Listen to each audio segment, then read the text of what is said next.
I'm endlessly fascinated and curious about the world around us, about business, about politics, about the arts, about culture, developments, social issues, and the people. Most importantly, about the people that are shaping our future. Every night, I get the opportunity to have conversations, to dive into conversations with thought leaders, with change makers, entrepreneurs, politicians, and everyday heroes who unpack the ideas and stories that I think matter to all of us. What's the future of our economy? What's the future of our country? How do we build stronger communities? What can we learn from music, theater, sports, politics, the arts? How does policy shape our real lives? What does leadership look like, real leadership in today's environment? If it's interesting and relevant and topical and we're talking about it, you'll hear about it here at 6 o'clock on the Brian Crombie Radio Hour. I want to have real conversations, in-depth conversations. These are ideas we're sharing. This is the Brian Crombie Radio Hour.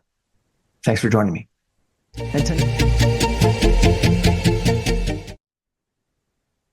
Good evening, everyone, and welcome to the Brian Crombie Radio Hour. I've come across a really interesting gentleman who posts quite frequently on social media.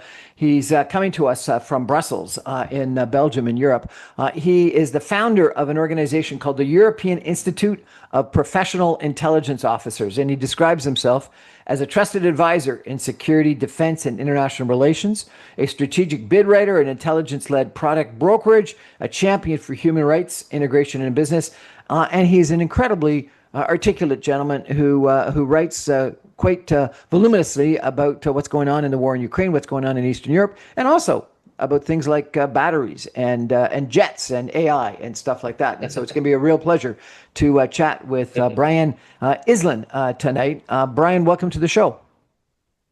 Thanks very much. It's good to be here. It's great to have you, sir. And I really do enjoy your very frequent articles and posts about what's going on in Europe and particularly in Eastern Europe with the war in Ukraine. I'm going to come back and describe your business and you in greater detail in a couple of minutes. But just off the top, you've posted a lot recently about the Russian drones that have flown across Poland and some other countries. You've posted a lot about the Ukrainian drones that have been destroying Russian infrastructure. You've posted about the war in Ukraine.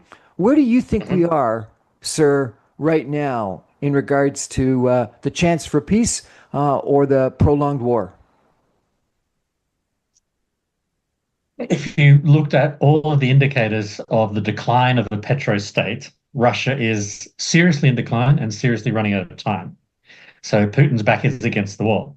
At the same time, Putin's ego is one of those ones where he is never going to admit that. His survival is almost the only thing in his mind.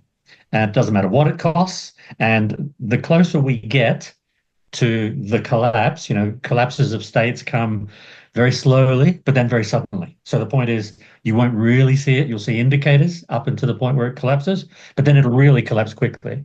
And we're really getting close to that point. It's let's call it an inflection point. Militarily, he's losing a phenomenal number of units, a number of people, and you can actually chart the rate of decline. And wherever I write, people are always asking me, well, how long until it collapses? We've been waiting and waiting. So I always put timelines on it. So from the petrostate perspective, mid-2026, he's done. His military budget, the defense, the how much it's, let's say, raping and pillaging, the domestic budget for everything else, society's putting up with it, and his military decline, it's all 2026. It's all either early to end of 2026. He can't sustain his military past the end of 2026. It's that simple. So he's buying time. That's all he's got. You wrote about this about a week ago. Does that help you?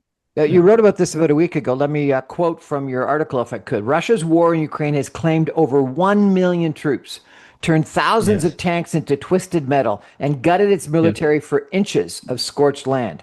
Yet Moscow still claims it's winning.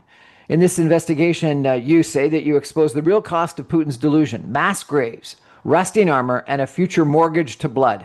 Backed by battlefield data, satellite-confirmed losses, and war zone images, this is a must-absorb article. And you said Russia's army is dying by the hour. Yes. Seriously? Yeah, absolutely. I mean, he's lost 11,000 tanks, armored vehicles, so that's armored fighting vehicles and infantry fighting vehicles.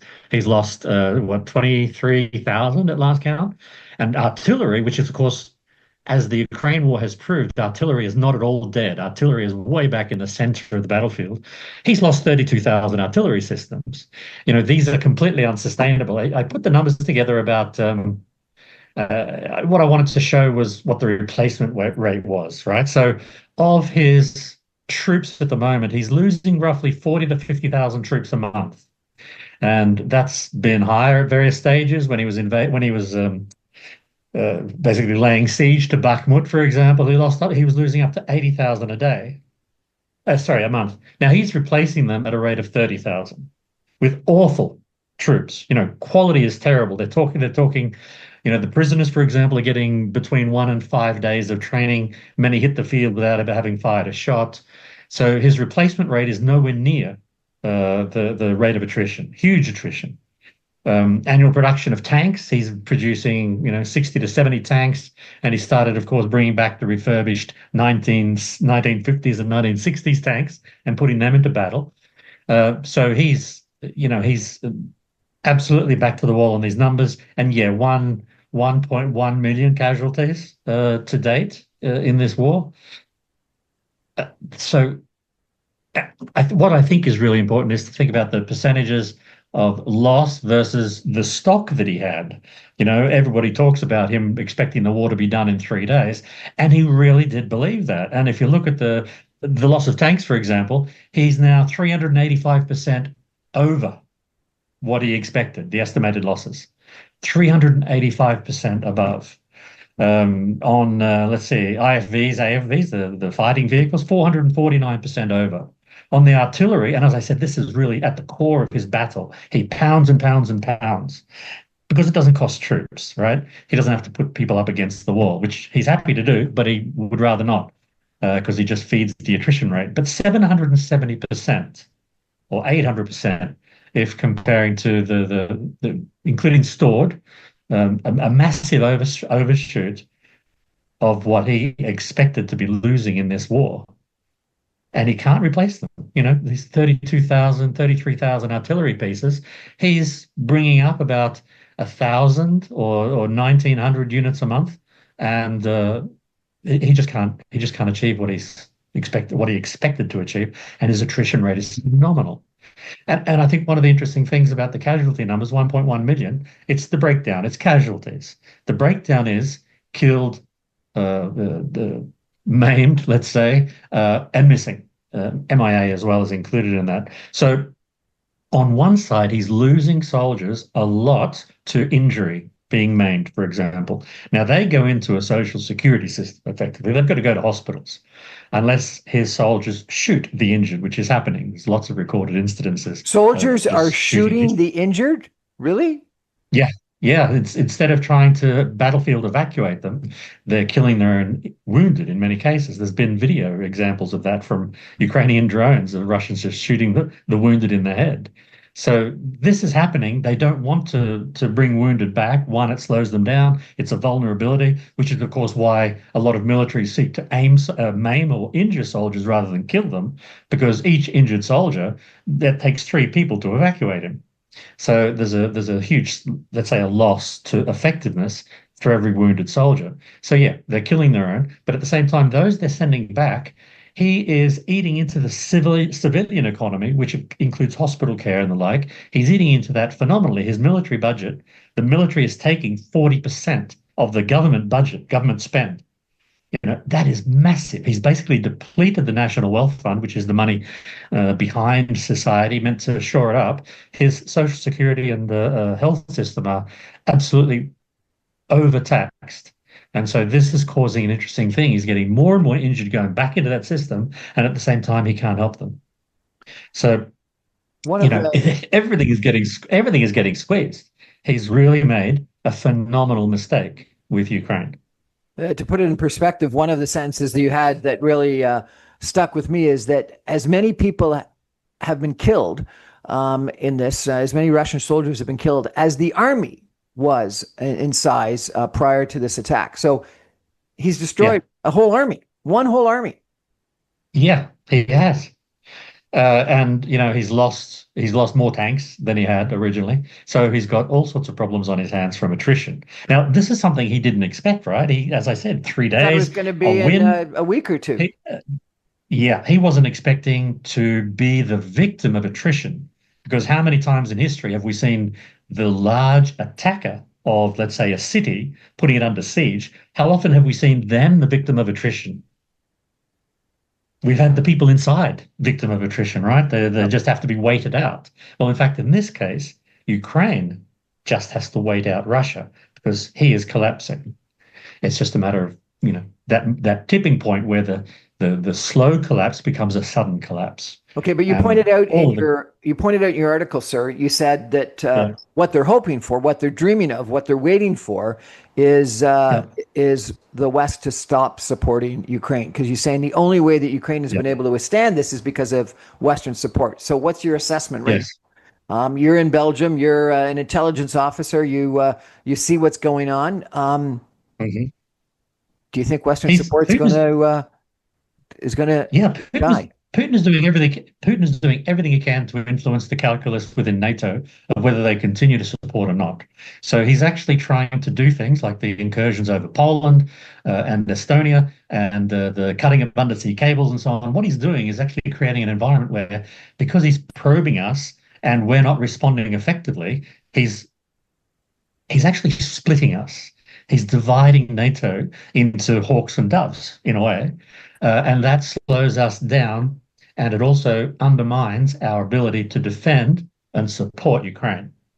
While we have these gaps exposed by his incursions over Estonia, we're not focused on our continued support to Ukraine, and so we will see, and I think we're already seeing this, we will see NATO members withdrawing their support for Ukraine.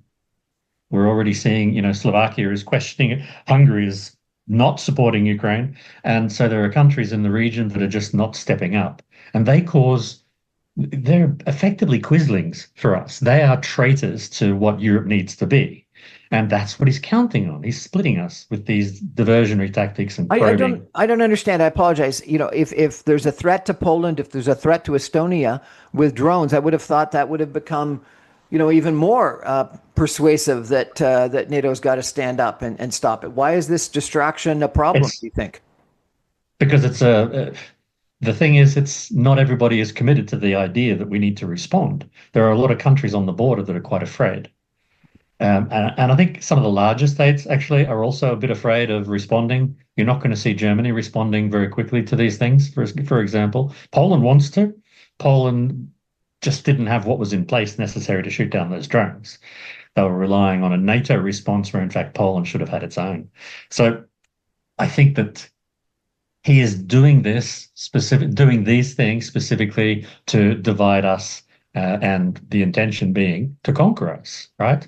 To make us back down. He doesn't want war. Let me just say, I don't think he wants war. He's doing everything he can, stopping short of war, to upset the balance in the region, uh, because that's his game. He's a 100% control freak, and he just wants to feel powerful. He wants to make us back down at every opportunity and to make us question ourselves and question each other. And at the moment, that's working. The member states are questioning each other. NATO member states, not necessarily EU member states, but he's achieving his objectives in that regard. NATO hasn't responded in any worthwhile way, and all it's done is caused internal discord, and that's got to be fixed. And I think, if we're looking at the NATO concept, the United States has seriously let us down. I don't know the ins and outs of what happened over Estonia and the decision making of the Estonians not to shoot down these MiG-31s. As you know, three MiG-31s flew over Estonia, 12 minutes in Estonian airspace, and they weren't shot down. They absolutely should have been shot down, but it very clearly demonstrated, not just to Putin but also to ourselves, that the union is not a union at all. We're not together. And I get the sense the United States probably told Estonia to back down. I don't have that, I don't have that information, but that's the way it points. The United States has divided NATO. The United States has divided NATO. Wow. Yeah. We're going to take a break for some messages and come back in just 2 minutes with Brian Iselin, an intelligence expert coming to us today from Brussels, Belgium. He is a prolific writer of articles and posts about what's going on in Eastern Europe and a whole bunch of other topics. And it's a real pleasure to have him on the show tonight. Stay with us, everyone. We'll be back in just 2 minutes. Okay.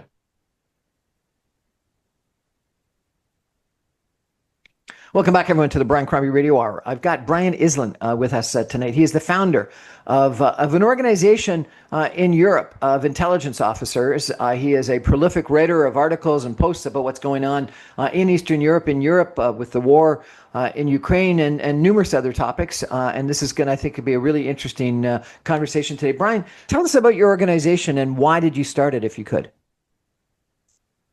I started it because Europe doesn't have this, let's say, this central professional team of intelligence officers or network of intelligence officers that work together to create shared standards, to lift each other up, to build networks.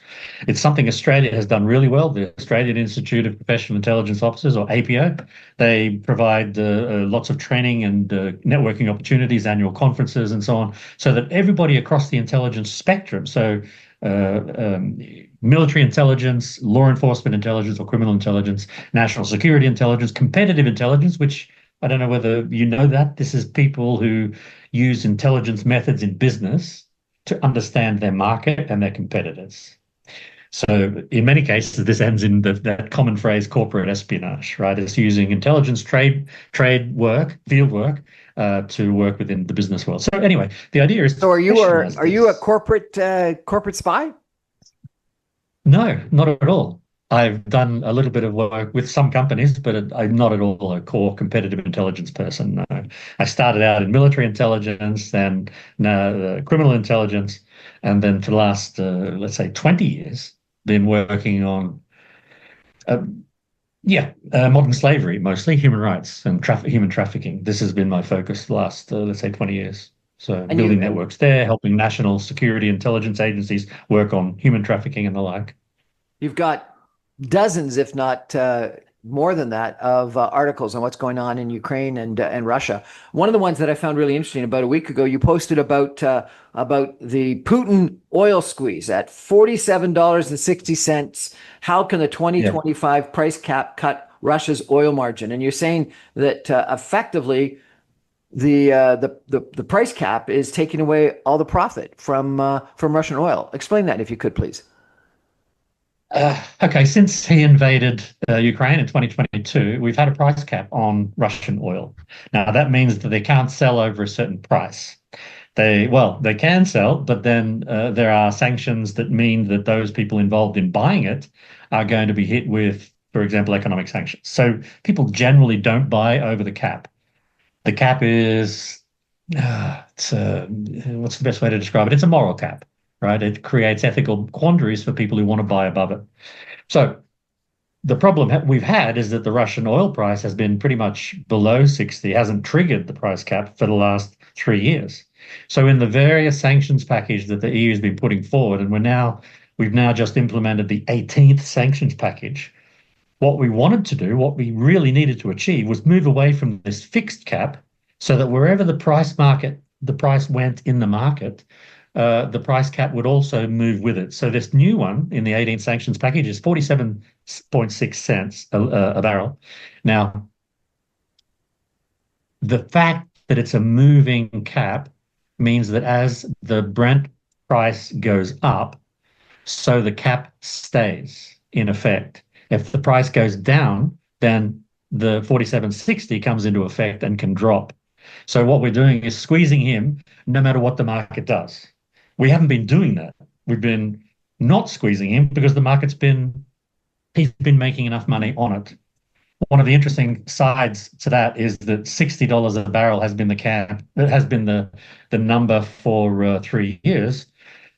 The National Wealth Fund in Russia, which I mentioned before, which is basically their national reserve in a way, he can't put money into that. The Russian state can't put money into that because of their own individual rules, internal rules. Above the 60 cents a cap. a 60 cent cap. So if he's selling, for example, at $63 a barrel, then that $3 extra can go into the National Wealth Fund. He can top it up. But what he's been doing, that price hasn't been there. So he hasn't been making money above the 60. So the National Wealth Fund hasn't been getting topped up, which means the state is running out of money. Think of it yeah, it's a wealth fund. Think of it like a Federal Reserve that's running money. He's tapping into it to be able to fund the military So and depleting it. you argue that the cap So is oil's the way to go, right? He runs the petrostate. He's basically a petrol station with a flag. And the more we can attack his oil transactions, the less money he has coming in to feed the military, and the lower his ability to sustain the economy and all the other aspects besides military. So we've got to squeeze the countries that are buying oil from him no matter the sanctions. And so we're talking that Turkey, India, and China are, of course, the biggest. And they see a petrol station with a flag that has got to sell their oil low. It's cheap and it's reliable. It's bad oil, right? But that's what they need for plastics. The oil, the Urals crude coming from Russia, which is a lower quality than the Brent crude, which is the number you see in the markets when they say oil is up or oil is down. That's Brent. Urals is dirtier, so it comes at a lower price anyway. There's a discount, let's say. And our job has got to be to force the price that he's able to get closer to his cost of production. That's got to be our objective. Then you If he also can't make any money above the cost of production, then we've got him completely over a barrel. So no pun intended.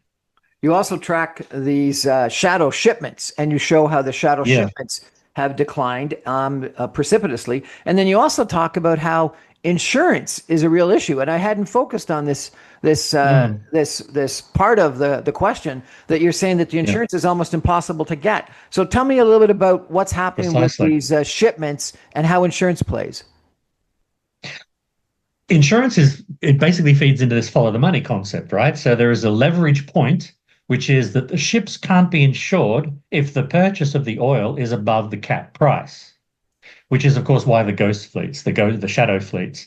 These fleets exist. They're vaguely flagged. They're vaguely owned, and the idea is that they can sail with the sanctions busting oil, uh, and they can freely. There's no other way we can do it. We can't arrest them on the high seas or anything like that. It's sanctions busting only. But what it means is we can implement sanctions. We can sanction all those parties to the transaction, and the biggest financial party to this is the insurers. These ships are rather lousy, and if you can't insure your ship, then you're up for all sorts of costs. And the owners of those ships, even though most of them are rat bags, let's say, they will still not sail as much or as likely if they can't be insured. Nobody wants to buy oil that is going to end up floating up against the beach and under the sea.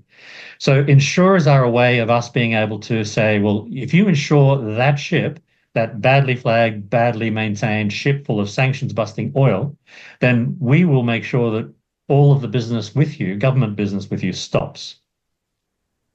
That's worth more. They follow the money, put the pressure where you can with money. You've also talked about Ukraine attacks on Russian infrastructure. Is this Yeah, actually happening? We've seen, media reports about it, but is this just yeah. sensationalism, or is it a good strategy? There are two sides to this coin. The first one is, yeah, they're devastating the Russian infrastructure. It's actually happening. I think they've reduced the Russian oil production. So there's refineries principally. They've reduced that by 40%. It's a very big number. So if we're talking about reducing Russian capacity to refine, they have to sell their oil unrefined. So that's a slightly harder market. That's again where China, Turkey, and India come in. Um, their oil needs to be refined abroad. So they can't sell their own aviation fuel, for example. So the way that works just quickly is, Air Canada has jet fuel. They buy their jet fuel from Turkey. Turkey has refined that from Russian Urals oil. So this is how Air Canada gets into the market. They are using Russian oil, subsidizing the Russian economy. Anyway, so yes, they're devastating the Russian refining processes, and they're cutting pipelines. One of the interesting things there is that The prices being paid by China, India, and Turkey are low. Principally, though, they're interested in maintaining it with Russia because it's reliable flow. So the more we eat into the reliable flow, the more we make it uninteresting for the likes of China. China's support for Russia is basically they're a petrol station that is reliable. As soon as their reliability becomes a problem, they become a liability to China. So we can use these attacks on the Russian oil industry are undermining the relationship that China has and their interest in supporting Russia. So there's an awful lot of interesting things there. But the other thing is that the other side of the coin that I mentioned is a bit of a double-sided coin, is that the price of Russian oil is under more pressure if the demand is high but the supply is low. So if China, Russia, and Turkey, India, and Turkey still want to buy Russian oil at a low price, there's less of it available, which of course makes it scarcer and drives the price up. So they'll become less interested in it on that from that side as well. You talk as well about how China has been propping up Russia, but then Yeah. it's kind of interesting. You're almost suggesting that China wants to do this, but not too much. And you talk about, and I didn't realize Yes. that the ancient port city of Vladivostok was Chinese at one point in time. And Yes. you're almost suggesting, I think, that China wants to help, but not too much, so that it weakens Russia, such that what it can retake Vladivostok. What do you think China's end game is here? Uh, so China doesn't want instability on its borders. That's its principal issue that it wants to deal with. So if Russia, as it stands with all of its minority groups around China, if Russia fails and those states become warring states or they become independentist, then we're looking at potential real instability along the Chinese borders, in particular in Xinjiang. So that's what China doesn't want. So it needs a state or a country that stays together but is so weak that it'll keep selling cheap oil to them at a reliable supply and a reliable price. So they're getting something out of Russia. So they don't want to see it completely killed. They don't care about Putin. Putin can go. That's not what they care about. They care about a decisive defeat of Russia that fractures Russia. That's what they will not want. So they want a weak Russia, but not But a defeat of Russia. exactly. They want to see Russia. They don't care if Russia loses in Ukraine, despite the signaling recently. They don't actually care. They do believe Russia's on the ropes, which is why they started signaling in the first place. But they don't so much mind if Russia loses the war in Ukraine, but not decisively such that it fractures the country. If it means Putin's end without a fracturing of the country, my view is they'll be okay with that. So you mentioned Vladivostok. There is this. It's not the nationalist feeling is not as strong as with Taiwan.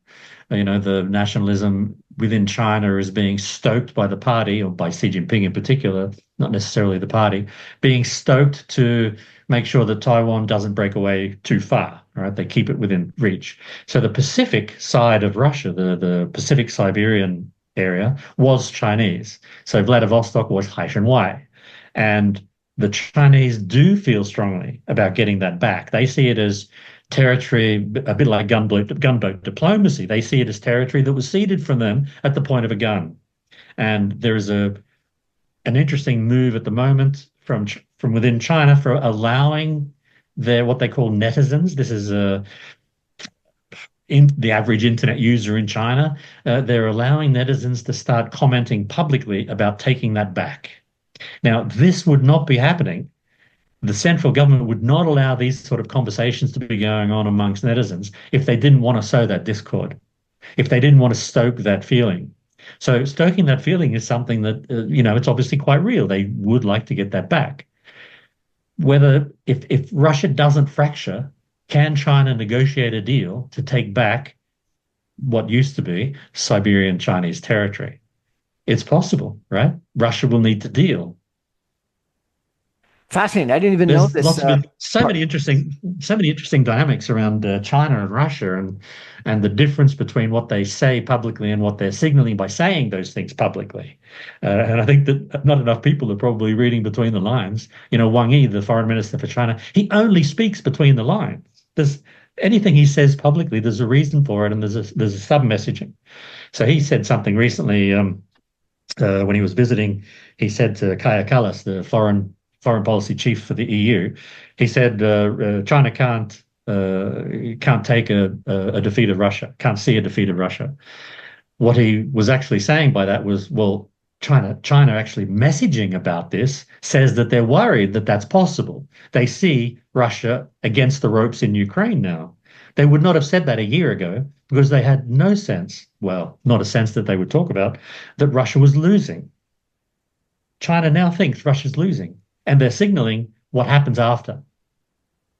I appreciate your articles. I didn't even know that Vladivostok was taken by Russia in 1860 under duress from China, Yes, and so yes, appreciate that. yes. What's North Korea's game here? What's their play? Money. It's really money, and of course, Kim Jong-un has struck a very bad deal with Russia. He's losing much more than he's gaining. I think he's gained $1 billion. $1 billion, and he's lost I think I was reading just yesterday, 1.6 billion in kit and troops. So his end game is basically money. He's not into it for recognition. He's supporting Russia. Russia is in turn presumably sending a great deal of technology that's helping him. I wouldn't be surprised if they're even sending scientists. But Kim Jong-un's principal issue here is money. That's his interest. You talk about a lot of other issues. His troops are not good. They're not particularly well trained. They're highly indoctrinated. They can't make decisions for themselves. These are low quality troops that Kim Jong-un is sending, and that's why they're dying in quite significant numbers. And we are going to see an increase, I think, from Kim Jong-un because Russia is in decline, right? So the military that I mentioned before, Putin can't replace the soldiers he's losing, and the 30,000 a month that he is replacing, they're terrible, terrible quality, and so they're dying at a faster rate. They are overrepresented. These new recruits, often prisoners, these new recruits are so lowly trained, so poorly trained, they are dying at a faster rate than the average soldier in the Russian military, which is why they're being used as cannon fodder. It's a meat grinder concept. They throw bodies at the wall. Always done this. It's always been Russia's way, right? Throw bodies and expect that we're going to use all the bullets of the enemy, use them up. So the Korean position, the North Korean position is principally about money. He's going to support Russia while Russia is able to give him something. Once Russia can't give him something, he's gone. You've written about numerous other issues, including AI jets and the control of water. Mm-hmm. We're going to take a break for some messages, and we're going to come back and we're going to go through some of the other issues that Brian has talked about. Stay with us, everyone. Back in 2 minutes. Okay. Welcome back, everyone, to the Brian Crombie Radio Hour. I've got Brian Iselin with us. Iselin, apologize, with us tonight. And if you get a chance, check him out on LinkedIn or on social media. He writes on a very frequent basis, and it's excellent writing, dozens of articles about different topics. But I got to ask you about some others, about the war, but sort of less directly connected. You wrote about a jet in, I think it was Sweden, that's controlled by AI. Yeah. What's going on there? Yeah. So this is, let's call it the next evolution in AI control in fighters. It started way back when the Americans had used F-16s and put some algorithms into them to take over some of the work. It's all been testing. That's never been put into the field. Classified results from the United States. They did one at the end of 2024 where they used AI in an F-16 to take over some of the dogfighting responsibilities, to be able to make these split-second decisions that are hard for pilots in really stressed circumstances. And they found the result was that it was a relative success. Now, the limit there was that this was in visual range. So the pilot was there, the pilot could see, and within the range of that aircraft, they could do something like dogfighting. Now, the next step was to prove that an aircraft could take over beyond the horizon, beyond visual range, because that means they can assess where the emerging battlefield, let's say, is in the air. They can see what's coming. They know where the threats are. They can order the threats, and they can cue the right weapons and the right maneuvers for that environment beyond the visual range. So they're well prepared. So the idea was with Sweden, they've got this excellent fighter jet called the Gripen, and the latest model is the Gripen E. It's an exceptional piece of kit made by Saab, and they fitted it with AI to deal with these, let's say, these questions in the aircraft. They didn't give it the power to run everything in the aircraft, but they gave it, let's say, they had it control tactical software, not flight control. So there was a pilot in the aircraft. Now they shaped up this aircraft being with many of the systems being controlled by AI. They shaped it up against the real pilot in another Gripen E. And although the results were inclusive, they went all the way to missile queuing. Now that means they had missiles ready to go in the right order against the right target over the horizon. That's way beyond what the F-16s were doing in the United States. That's something that was never really tested. So this is absolutely cutting edge. It's the forward edge of technology, injecting AI into aircraft with a view to eventual autonomy. That's obviously the end game. There will come a time where this technology, and it's leaping really quickly, where this technology can fly a fighter jet without a human aboard. That's the obvious end game. And why they would do that when there's already drones, for example, that can be used for aerial combat. They don't dogfight. They don't cue missiles in the same way. They don't have the versatility or the range of weaponry and systems that a full-bodied fighter does. The Gripen E sensors, all range sensors, radars, they can sense so many things out to such a distance. No drone can compete with this. They're bigger platforms, quite frankly, and much more enabled. So getting an AI into that instead of a human can put an aircraft like a Gripen out over Russia and running all sorts of missions that a drone just can't. It hasn't got that capability. So this is where we're going. And I made the comment this week on LinkedIn. Somebody said, "Wow, this is really going forward very, very quickly," and it is.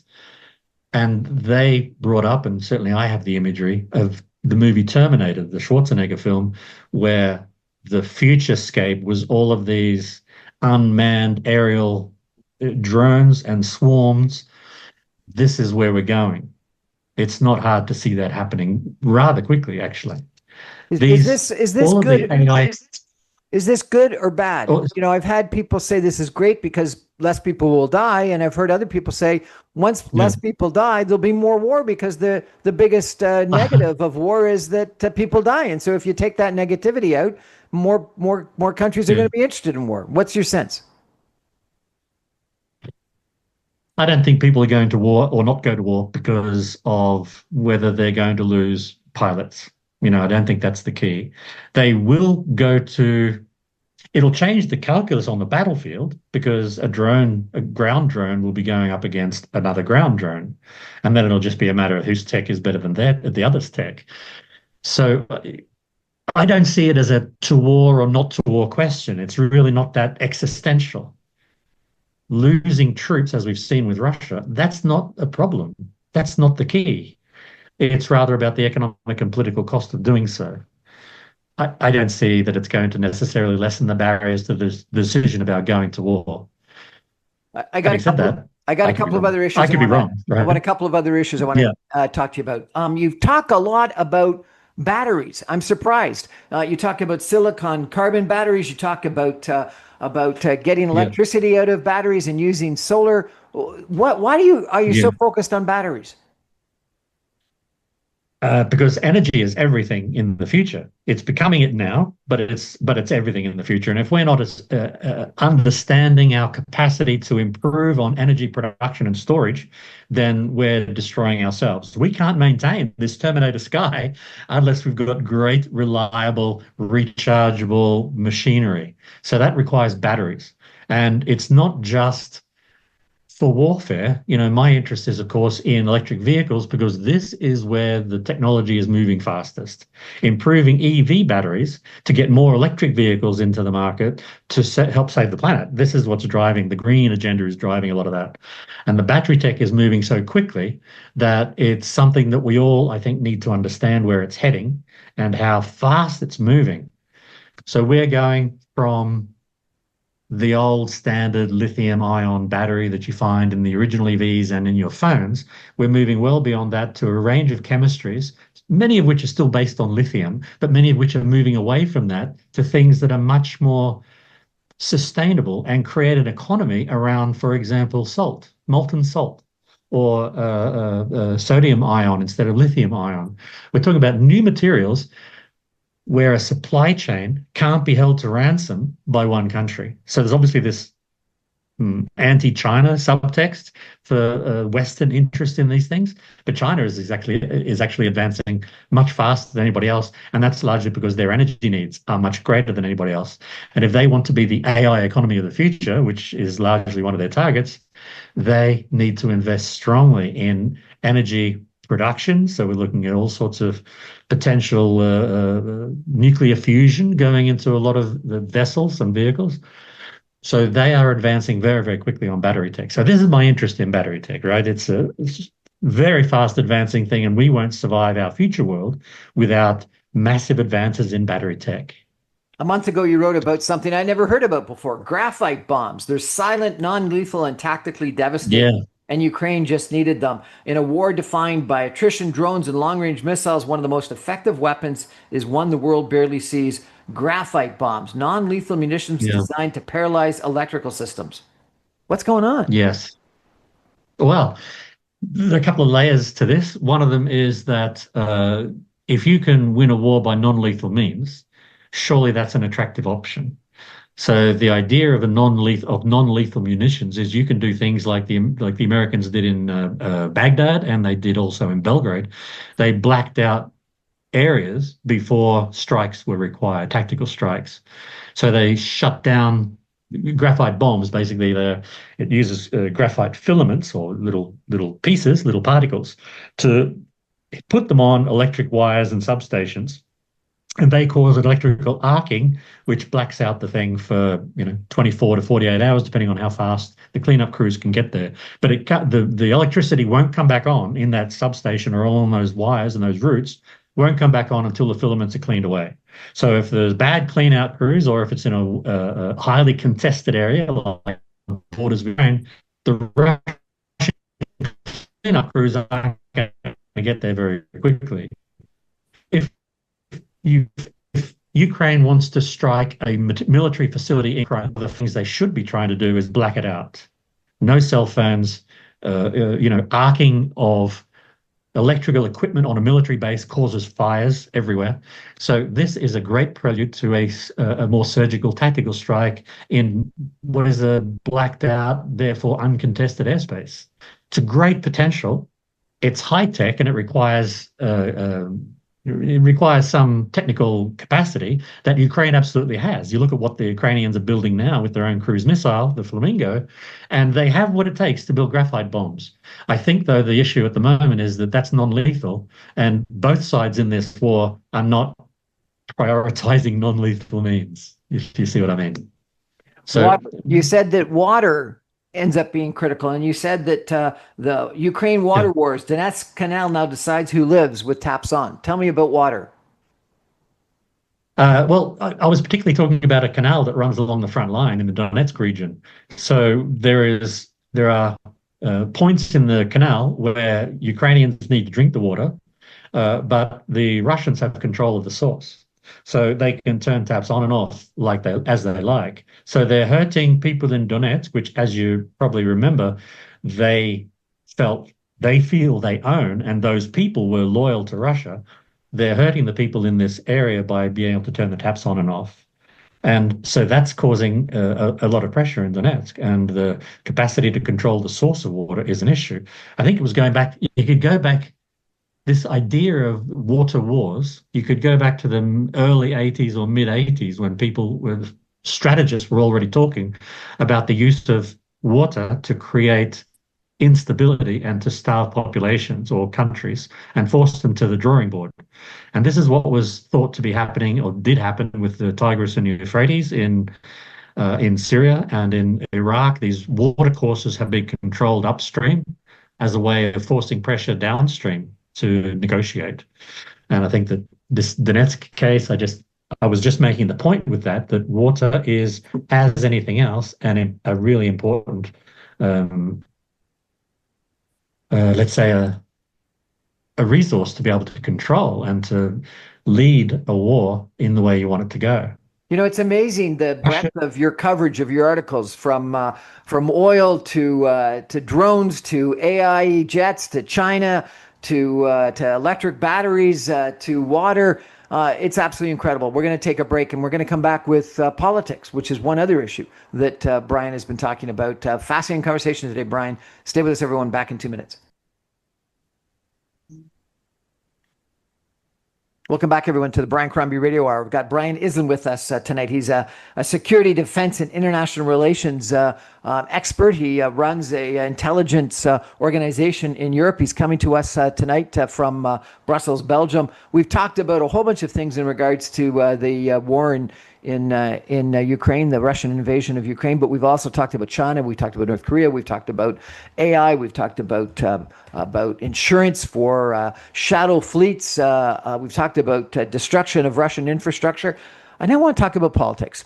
You had a really interesting article about the double majority problem, the switch hit parliament that hands Moscow time. And let me just read a section from your article. You say Europe faces its most dangerous decade yet. Russia advances, Trump destabilizes, China expands, Hungary stabs in the back, while the European Parliament's double majority problem quietly sabotages every response. What the heck is the double majority problem? In the last election for the European Parliament, one party, the European People's Party, in the European Union, the Parliament comprises communities of parties from across Europe.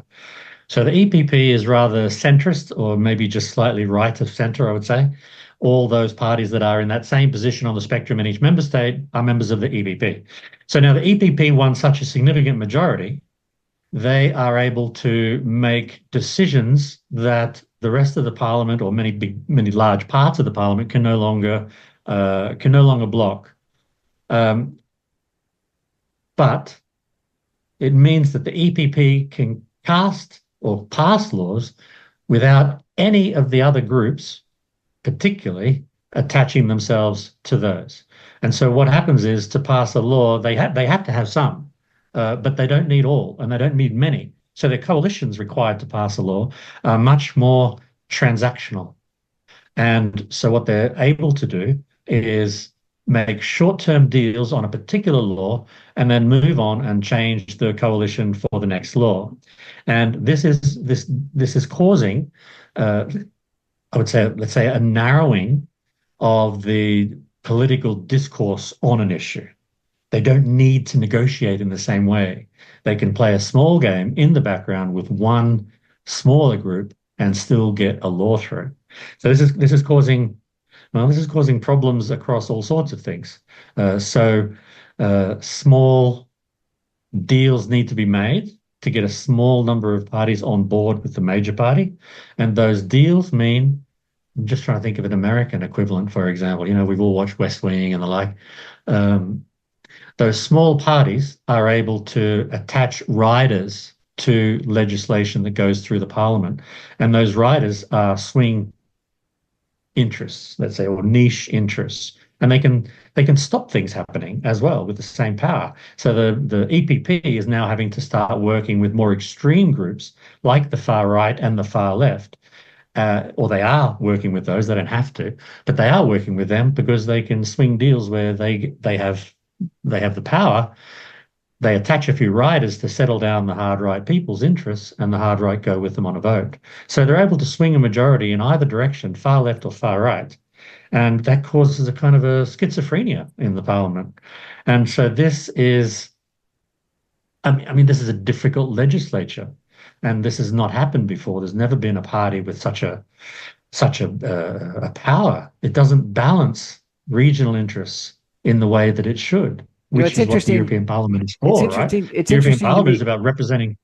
It's interesting to me because I think the bottom line of your article is that what we need to do is have more politicians that are less interested in short-term political gain and more interested in Yeah, the long-term, sovereignty of Europe, security of Europe, the economy of Europe, etc. Which yeah, you'd think politicians would want to do, but regrettably, too many of them are just interested in their own they political don't. lives rather than the long-term benefit of their society. Brian, this has been a Yeah, fascinating precisely. conversation. If people want to follow you and read your articles, what's the easiest and best way to do that, sir? Probably on Medium is the best way, medium.com, which is the only place where I publish everything. So LinkedIn is about 20% of what I publish. So medium.com, they can look for Brian Iselin 67 and they'll find me there. Brian, I've enjoyed reading your articles. I'm going to have to go check out this other one because I only read your LinkedIn articles, but it's been a fascinating time following your writing. Thank you so much for joining us today. I really appreciate it. Thanks for having me, Brian. It's been great. That's our show for tonight, everybody. Thank you for joining. I remind you, I'm on every Monday through Friday at 6 p.m. on 960 a.m. You can stream me online, frankly, even from Brussels, at www.saga960am.ca. All my podcasts and videos go up on my website, briancrombie.com, on my YouTube channel, on social media, on podcast servers, as soon as my radio show goes to air. Good night, everybody. Thank you so much, Brian.